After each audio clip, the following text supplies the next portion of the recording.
Most people think co-adhesive bandage is just for wrapping an injury, but once you realize this stuff sticks to itself and not to anything else, it becomes one of the most useful shop and household tools you can own. Today I'm going to show you 5 real-world hacks that I use, including one I use on my wood lathe. This is just basic co-adhesive wrap, no glue, no residue, and watch what it can do. First up, hot drinks. If you've ever grabbed a coffee cup that was too hot, it solves it instantly. Just wrap the bandage around the cup and you've got a soft insulated grip that doesn't slip.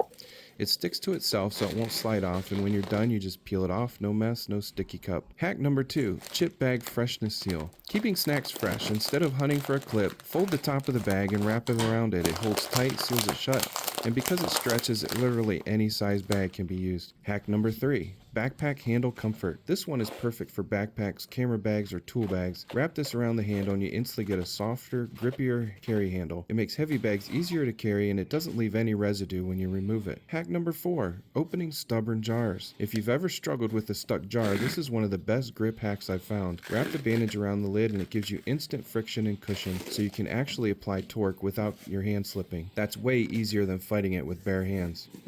Hack number 5, wood lathe bowl friction hold. And this is my favorite one, especially if you're a wood turner. When you need to clean up the bottom of a bowl on a lathe, you often need friction without marring the wood. This gives you a grippy, padded surface that holds the bowl in place without leaving marks or dents. It grips, it cushions, and when you're done, it peels right off. So yeah, this stuff might be sold as medical wrap. It's got really nice dog prints on it or cat prints. But even if you don't have a pet and you just like animals, once you start using it like this, it becomes a shop tool, kitchen tool, and a daily life tool. It's cheap, reusable, and doesn't leave sticky residue behind, which is why I always keep a roll in the shop.